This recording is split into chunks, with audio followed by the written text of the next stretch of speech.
In a Peak Solutions supermarket, a new employee saw the manager behaving disrespectfully towards the elderly, even criticizing them, which made the new employee angry. But soon after, this manager was taught a lesson. Was justice served? Who is the new employee to stand up for justice? Follow the story to find out. Join the journey at Voices of the Underdog. Like and subscribe for more.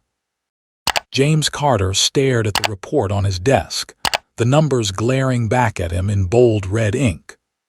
Another quarter had passed, and the financial forecast for Peak Solutions was looking grim.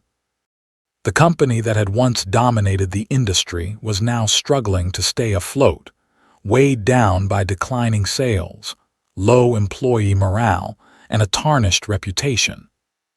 As the CEO, James felt the full weight of the failure on his shoulders, but despite his best efforts, things seemed to only worsen with each passing day.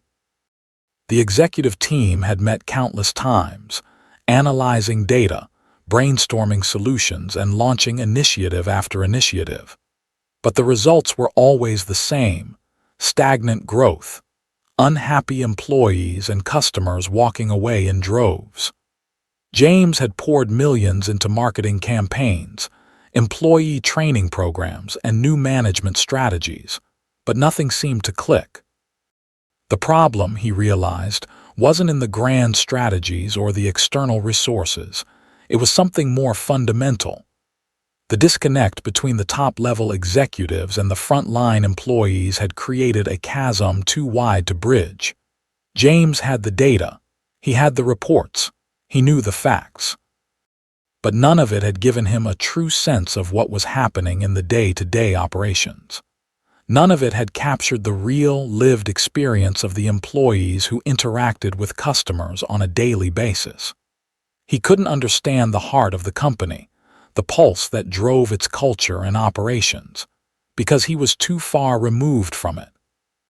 In the quiet of his office, James let out a long sigh. He leaned back in his chair, running his hand over his face. He had been to board meetings, held countless discussions with senior management, and even spent time with top clients, but none of that seemed to make any difference. Every effort to push the company forward felt like trying to move a boulder uphill, impossible and exhausting. He needed a new approach, something radical that would force him to see things through a different lens. Then it hit him. What if he could experience the company from the ground up? What if, instead of remaining trapped in the confines of his executive role, he could immerse himself in the daily grind of his employees? What if he could become one of them, working alongside the sales team, witnessing firsthand the struggles they faced, and understanding the root causes of the issues that were dragging the company down? The idea was unprecedented, bold, and dangerous. Going undercover in his own company was a risky move, one that could backfire spectacularly. But James had always prided himself on thinking outside the box and taking calculated risks.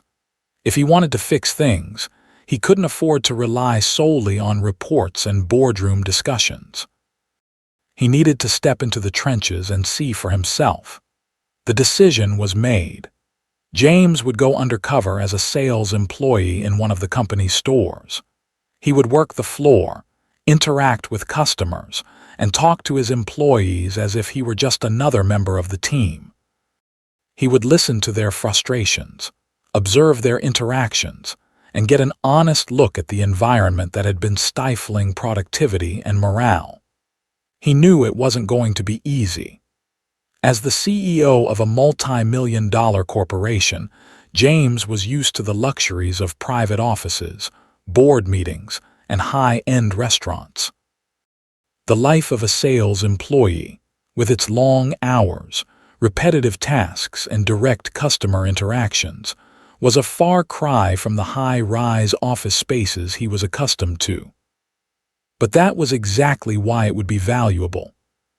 He needed to strip away the corporate facade and see the business through a completely different perspective. James wasn't blind to the challenges he would face. He would need to learn the ins and outs of the sales process, adapt to the fast-paced and often demanding environment, and perhaps most difficult of all, keep his identity hidden. He couldn't afford to let anyone know who he truly was, not even his closest colleagues. If the employees discovered the truth, his entire plan could unravel. Trust would be lost, and any genuine insight he might gain would be tainted by suspicion. His mind raced with thoughts of how to pull it off. He would have to create a backstory, an alter ego that would allow him to blend in seamlessly. He imagined himself as a young, eager employee, someone who could easily fit in among the younger staff. Perhaps a recent college graduate trying to get his foot in the door of a prestigious company. He would need to dress the part, adopt a different attitude, and learn to communicate with a different tone. It would take every ounce of his acting skills, but he was determined to make it work. James reached for his phone and called his assistant, asking her to make arrangements for his new role. She would be the only one in the company who knew the truth, and she would be crucial in making sure the logistics went smoothly. James knew he had to move quickly. The longer he waited, the more the company's problems would compound. He would need to be on the floor as soon as possible. Once the call was finished, James sat back in his chair, feeling a mix of excitement and trepidation. He had never done anything like this before, and he knew it would be a test of his leadership and adaptability. But the stakes were high, and he was prepared to do whatever it took to turn the company around. This was the first step in a journey that could change the future of Peak Solutions forever. The next day, James donned a new persona, one that was far from the polished and composed CEO he was used to being. He traded in his expensive suits for a simple, casual outfit, something that would help him blend in with the sales team. The transformation wasn't just physical, it was psychological as well. He had to let go of the powerful CEO persona that had defined him for so long and embrace a new, more vulnerable role. It was time to step into the shoes of someone who wasn't the boss, someone who had to prove himself every single day. As James walked into the store for the first time, he took a deep breath. The air was thick with the smell of fresh paper and new products. He could hear the hum of fluorescent lights and the chatter of employees as they moved about, attending to customers and stocking shelves. It was a stark contrast to the cold, pristine offices he was used to. But in that moment, it felt like the most honest place in the company. He was here to listen, to learn, and to understand. James took his first steps into this unfamiliar world, unsure of what he would uncover, but ready to face whatever challenges lay ahead. He was about to experience the company in a way that no CEO ever had before, and he hoped that in doing so, he could find the key to saving Peak Solutions from its downward spiral. James Carter had barely begun his undercover role at Peak Solutions when he realized how deeply ingrained the issues were within the company. Despite his best efforts to prepare for what he might encounter, nothing could have fully prepared him for the harsh reality he was about to face. The store he had been assigned to was bustling with activity, yet it was clear that something was off. Employees moved through their tasks with a sense of detachment, their eyes glazed over, as if they were simply going through the motions. There was no spark of energy, no sense of pride in their work. At first, James tried to stay optimistic. He greeted customers with a smile, took note of the procedures in place, and followed the instructions of his colleagues. But as the day wore on, he couldn't ignore the subtle tensions in the air. It wasn't just inefficiency or poor communication. It was something deeper, more troubling. The way employees interacted with one another, the way they spoke about the customers, all pointed to a toxic culture that had taken root within the company. James's first real wake-up call came when he was assigned to work alongside Rachel Simmons, the store manager. Rachel had been with Peak Solutions for over a decade and had worked her way up the ranks. She was the type of manager who seemed to thrive on control, but there was something unsettling about her approach. She wasn't just authoritative. She was harsh, dismissive, and at times downright disrespectful. As James worked with Rachel, he noticed how she interacted with the customers. Most of the time, she was distant, offering curt responses and minimal assistance. But it wasn't just her lack of warmth that bothered him. It was the way she treated certain customers, particularly older ones. One afternoon, a group of elderly customers entered the store, looking for assistance with a complex order. They were polite, perhaps a bit slow, but there was no mistaking the sincerity in their request. Rachel, however, seemed less than impressed. As she approached them, James overheard her muttering under her breath, clearly frustrated. "Another bunch of old people wasting time," she sneered, her voice barely above a whisper but loud enough for James to hear. "They always take forever with these things. It's like they don't understand how the world works anymore." James froze, his heart sinking as he watched the scene unfold. The elderly customers, unaware of the disdain Rachel had for them, patiently asked for help with their order. Rachel's response was cold, almost condescending. She barely made eye contact with them, her tone sharp as she barked instructions. "If you just read the instructions, you wouldn't have to bother me with every little question," she snapped, rolling her eyes in annoyance. The elderly group seemed taken aback by her attitude, but they didn't react aggressively. Instead, they tried their best to follow her instructions, their faces flushed with embarrassment. But James could see it. There was a crack in the facade of Peak Solutions customer service. He had always believed that a business's reputation depended on how it treated its customers, particularly loyal ones like the elderly. But here, in the midst of a company that prided itself on customer satisfaction, a toxic attitude was festering. James could feel his blood pressure rising as he watched Rachel continue to treat the elderly customers with disdain. He had seen enough. This wasn't just about poor work processes or inefficiency. It was about how the company had lost its way. The employees, particularly the ones in leadership positions like Rachel, had adopted a sense of superiority over the very people they were supposed to serve. The lack of empathy, the condescending tone, and the disregard for the customer's needs were symptoms of a much larger problem, a company culture that had grown complacent, arrogant, and disconnected from its core values. As the elderly customers left the store, their faces still etched with confusion and hurt, James couldn't shake the feeling that he had just witnessed a defining moment. This wasn't just a one-time incident. It was a reflection of a systemic issue within Peak Solutions. If this was how the company treated its loyal customers, then it was no wonder that sales were plummeting and employees were disengaged. People didn't want to be part of a company that treated them, or anyone, this way. James took a moment to compose himself, his mind racing as he processed everything he had just witnessed. He couldn't allow this to continue. The company's focus needed to shift from pure profitability to genuine respect for customers, regardless of their age, background, or status. The disrespect that had permeated the store was symptomatic of a much larger issue. A lack of empathy and a failure to recognize the importance of building lasting, meaningful relationships with customers. It was clear to James that his mission had just become more urgent. He couldn't afford to sit idly by and allow this toxic behavior to fester. He had to take action, and he had to do it fast. But he couldn't do it alone.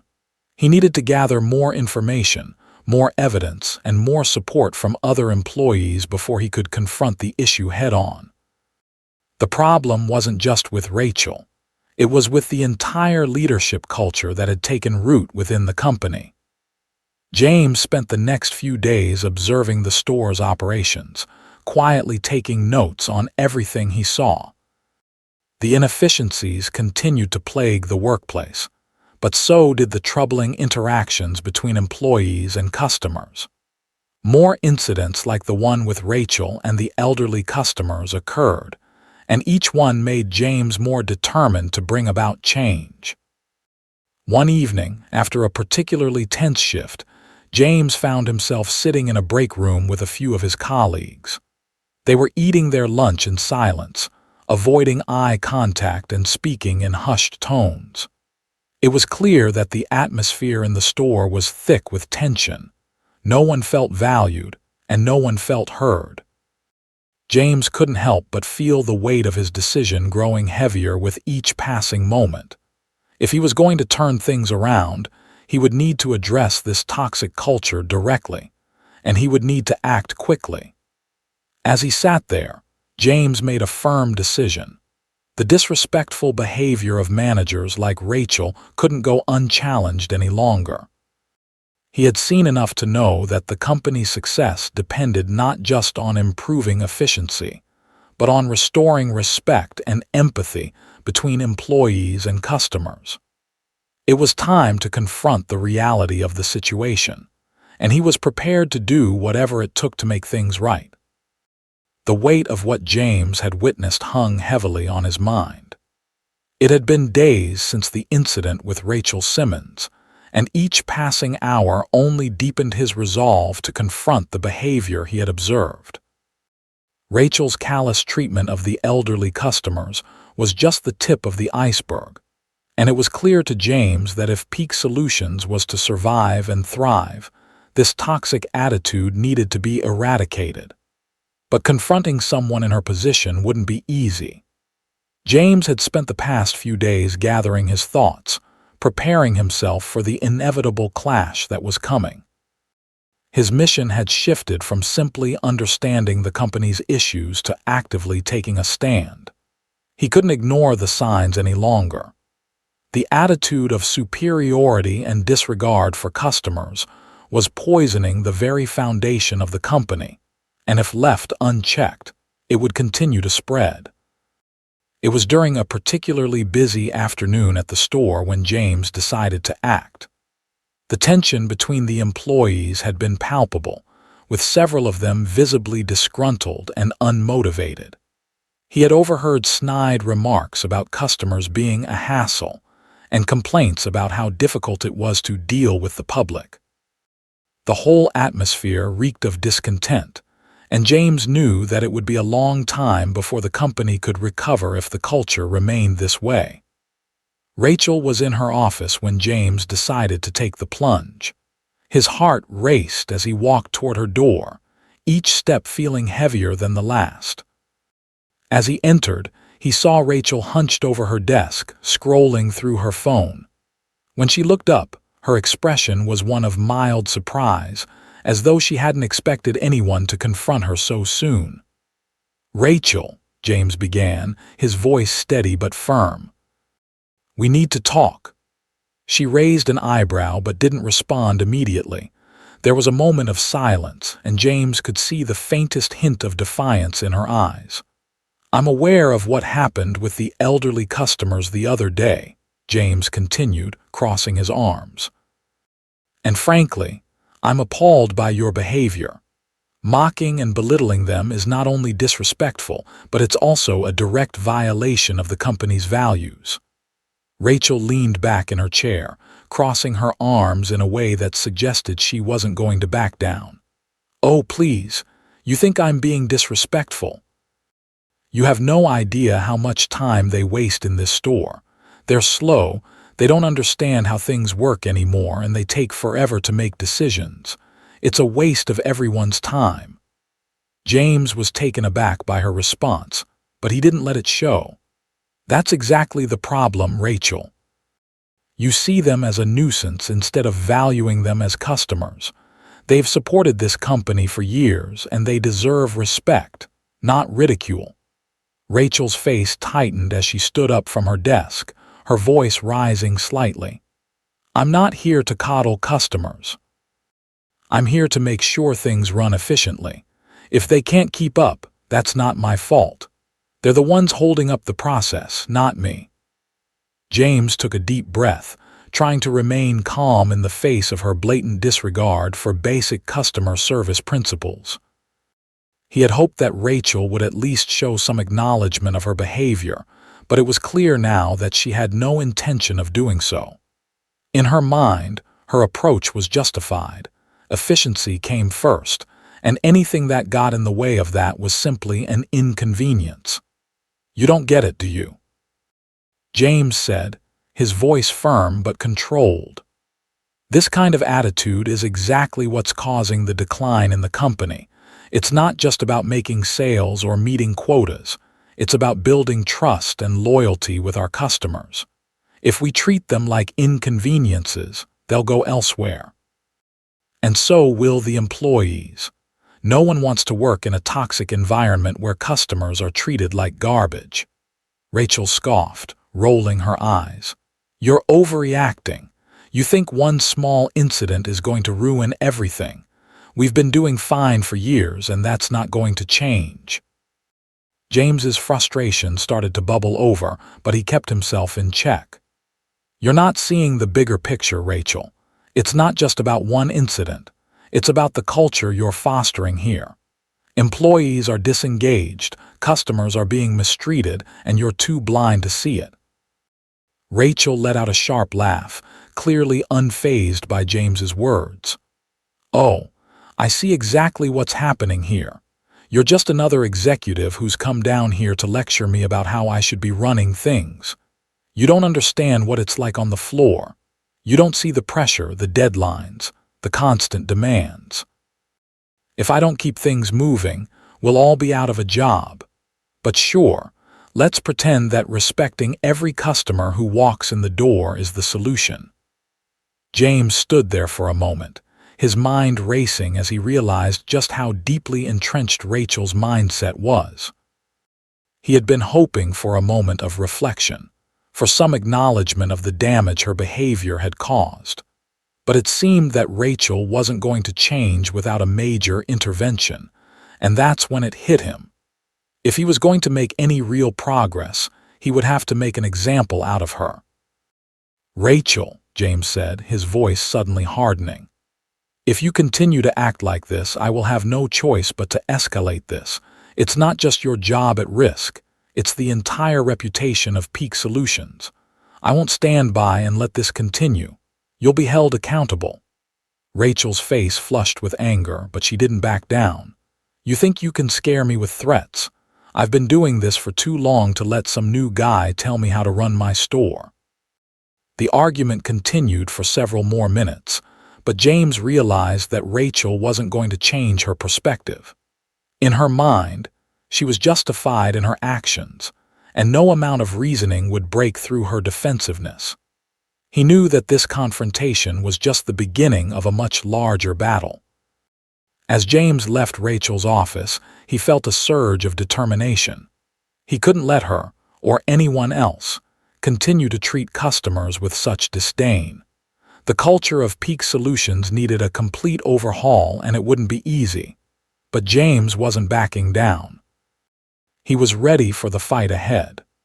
The resistance he faced from Rachel was only the first sign of the challenges that lay ahead.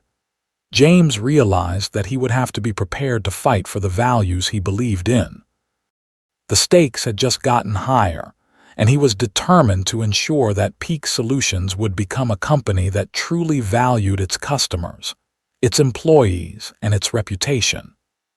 The weight of the confrontation with Rachel lingered heavily on James's shoulders, but it was far from the end of his journey. If anything, it marked the beginning of a larger battle to reshape the very culture of Peak Solutions. James had long known that real change couldn't be achieved by merely addressing the issues on the ground. It needed to start from the top. And so, he called a meeting that would bring the company's executives face to face with the reality they had been avoiding for too long. The meeting was set for late morning, just after the morning shift. James had meticulously planned what he was going to say. There was no room for subtlety or diplomacy. This was a moment for truth, no matter how uncomfortable it might be. He knew that, with the company's future hanging in the balance, he couldn't afford to back down. His goals were simple: a total overhaul of the company's toxic work culture, a commitment to customer respect, and a genuine effort to improve employee morale. Anything less was unacceptable. As the executives began to file into the conference room, James felt a flicker of nervousness, but it quickly vanished. This was what he had been preparing for, the moment where he would either push the company toward change or watch it collapse under the weight of its own arrogance. His mind was clear, his vision unwavering. James sat at the head of the long, polished table, the silence in the room thick with anticipation. The executives took their seats, their expressions ranging from curious to apprehensive. At the far end of the table sat Robert Moore, the Chief Operating Officer, and Karen Fisher, the Chief Financial Officer. Both were seasoned leaders who had been with Peak Solutions for years, their faces a mix of skepticism and distrust as they waited for James to speak. Finally, James broke the silence. "Thank you all for coming. I've called this meeting because the issues within this company have reached a critical point. Our performance is slipping, our work environment is toxic, and our treatment of customers is, frankly, appalling." A murmur of surprise rippled through the room, but James pressed on. "I've spent the last several days working undercover at one of our stores. What I've seen has only confirmed what I feared. The issues we're facing are systemic, not isolated incidents. We have employees who are disengaged, customers who feel disrespected, and managers who see their role as simply enforcing rules instead of fostering a positive, productive environment. We're not just failing in terms of profits, we're failing as an organization." The room was silent as James's words sank in. Robert Moore, a man who had built his career on maintaining the status quo, was the first to break the silence. "I don't know about this. James, you've been with us for what, a month? You're talking about drastic changes, but I don't think you fully understand the scale of what you're asking. This company is built on efficiency and results. You can't just come in and—" "I've seen enough to know that efficiency has become an excuse for treating employees like machines and customers like obstacles," James interrupted. His voice was calm but resolute. "The way we operate now is unsustainable. If we don't change, we will lose our market position. We will lose our reputation. We will lose everything. And I'm not going to sit idly by and watch that happen." Karen Fisher, the CFO, leaned forward. "I agree that there are problems, James, but we have to be careful. Radical changes are expensive, and we can't afford to make decisions that put us at risk financially. You're asking us to revamp how we treat customers, how we engage with our employees. It's a massive undertaking. Where's the ROI in all of that?" James felt a surge of frustration, but he kept his composure. "Karen, we've already seen the cost of doing nothing. Look at our customer satisfaction ratings, the turnover rate among employees, the declining performance metrics. Those are all signs that we're hemorrhaging credibility and loyalty. If we don't fix the internal culture and put respect at the center of our operations, no amount of short-term financial gain will save us. A company without a solid foundation will eventually collapse. It's not just about the bottom line, it's about survival." There was a long pause as the executives exchanged looks, each weighing the gravity of James's words. Finally, Robert spoke again. "I get where you're coming from, James, but we've always worked under the assumption that the customer comes first. You can't just make a drastic change without understanding the bigger picture." James's voice grew more urgent. "I understand the bigger picture all too well, Robert. The problem is that we've built a culture where the customer first mantra is a mere slogan, not a real practice.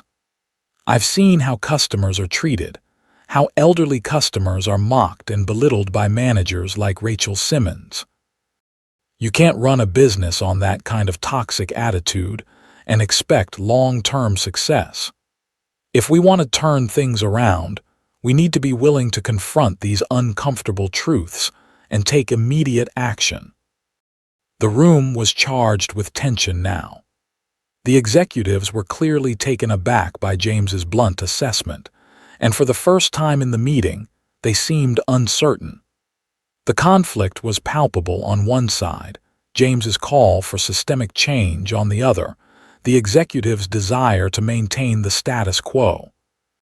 "I'm not asking for something impossible," James continued, his voice steady and determined. "I'm asking for a shift in how we treat people. I'm asking for respect. Respect for our employees, for our customers, for our brand. We need to overhaul how we operate and make sure that Peak Solutions stands for more than just profits. It stands for integrity, service, and loyalty. If we can do that, the profits will follow." James's words hung in the air as the room fell silent. He could feel the resistance in the air, but he also knew that this was a turning point. Some of the executives were nodding along, but others remained stone-faced, clearly unconvinced. Finally, Robert spoke again, his voice calmer but no less determined. "James, I hear what you're saying. But this kind of change will require a complete reevaluation of how we do things. And it's going to take time, and it's going to be costly. You have to understand that." James leaned forward, locking eyes with Robert. "I understand, and I'm willing to make the tough decisions. But if we don't act now, the cost of inaction will be far worse than any changes we make." There was a long, uncomfortable pause as the executives exchanged glances. For a brief moment, it seemed as though the meeting might end in stalemate. But then, surprisingly, Karen spoke up. "I don't like it, but maybe James is right," she said. "Maybe we've been ignoring the signs for too long. Perhaps it's time to invest in the future, even if it means taking some risks." Robert looked at her, clearly displeased, but he didn't say anything. It was clear that the tide had started to turn, albeit slowly. "We'll take this under consideration," Robert finally said, his tone less certain than before. "But don't expect overnight changes, James. This is going to take time."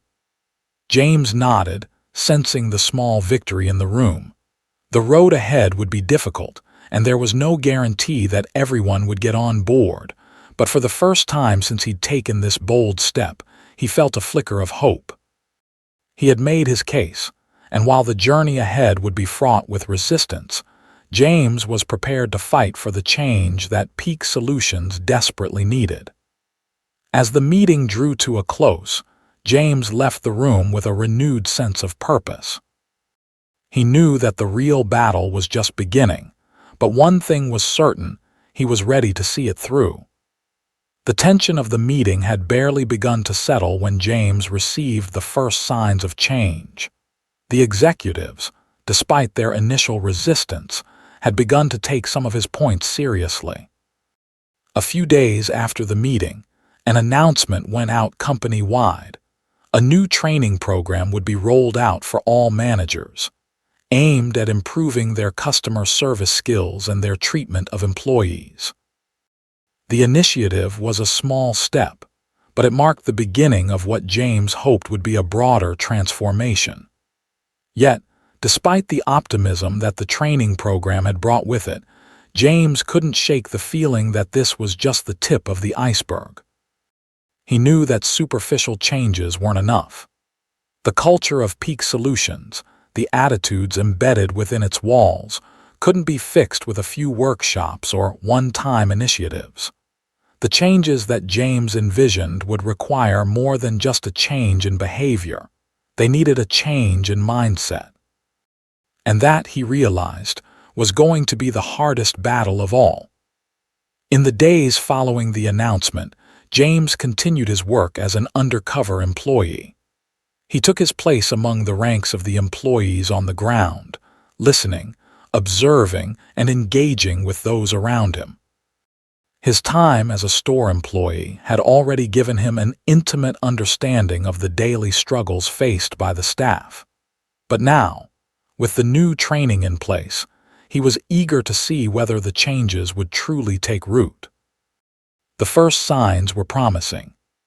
Managers were showing up to work with more of a focus on customer service, and some of the rude, dismissive attitudes that had once characterized their interactions were beginning to soften. James watched as a few of the store managers, including Rachel Simmons, attended their training sessions, and he couldn't help but notice a subtle shift in their behavior. Where once there had been condescension and impatience, there were now tentative efforts to engage more thoughtfully with customers. Still, James wasn't convinced. The outward signs of change, while encouraging, could easily be temporary. He had seen enough in his time at Peak Solutions to understand that habits ran deep, especially in a company that had been run with little regard for respect and kindness for so long. He knew that the true test would be whether the new attitudes would be sustained over time, or whether they would fade away once the training sessions were over and the pressure to change subsided. As he continued his undercover work, James observed the day-to-day functioning of the stores with a discerning eye. There was a noticeable difference in the atmosphere, but the cracks were still visible. Managers were trying to implement the new customer service practices, but their efforts sometimes fell short. There were still moments when employees were left to fend for themselves without proper guidance, and in some instances, the rude behavior still seeped through the cracks, like a slow leak that no one wanted to acknowledge. James wasn't the only one who noticed these discrepancies. Some of the employees who had come to know him during his time undercover were beginning to ask questions. They seemed cautiously optimistic about the changes, but they had their doubts. One of the store clerks, a young woman named Emily, pulled James aside one afternoon during his shift. "You really think this training's going to change anything?" she asked, her voice low, almost conspiratorial. "I don't know. A lot of people are just going through the motions. It's like they don't really care."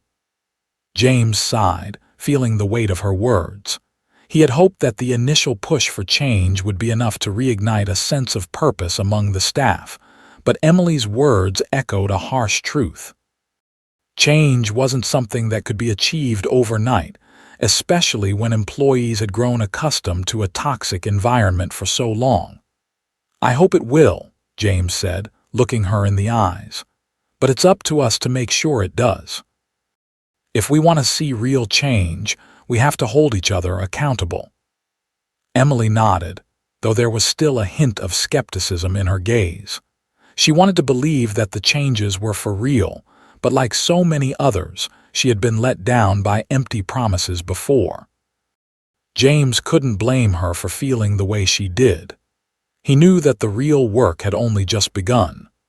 That night, as James sat in his small, makeshift apartment, he reflected on everything that had happened so far. The path to change had been difficult and filled with resistance, but some progress had been made. The company was listening, at least to some degree. The executives had taken action by implementing the training program, and many of the managers were beginning to show more respect to their teams and customers. These were positive steps, but they were still just steps, and the road ahead was long and fraught with challenges. James's mind kept returning to one question: would the changes stick? Would the company truly transform, or would it fall back into old habits? He had no way of knowing for sure, but he couldn't afford to stop now. If he wanted to ensure that the work environment at Peak Solutions became truly respectful, productive, and customer-focused, he had to keep pushing. It wasn't enough to rest on the small victories. It was crucial that the momentum continue. Despite the uncertainty that lay ahead, James felt a deep sense of responsibility. He had taken a risk by going undercover, and he knew that, for better or worse, the changes he was trying to instill would take time to fully materialize. But he wasn't willing to give up. Not now, and not ever. In the weeks that followed, the training program continued to unfold, and the company's leadership began to make more decisions that reflected a commitment to long-term transformation. The management was slowly starting to adopt more inclusive practices, working on creating a culture where employees felt safe to speak up without fear of retribution. The store environment, once cold and unwelcoming, started to shift towards something that resembled a healthier workplace. But James knew that true change wouldn't come easily. It would take constant vigilance and dedication. And so, he stayed undercover, monitoring the situation, listening to employees and observing customer interactions. As the company slowly adapted, James found himself in the middle of a delicate balancing act, pushing for further reform while maintaining enough trust to keep the ball rolling. The future of Peak Solutions was uncertain, and the road ahead was filled with obstacles. But one thing was clear to James: this was far from over. He had ignited a spark, and while it was still too soon to tell if it would become a full-fledged fire, he was determined to make sure that it did. No matter how long it took, no matter how many obstacles lay in his path, he was committed to seeing this through. Because if there was one thing James Carter knew, it was that true change was never easy. But it was always worth fighting for.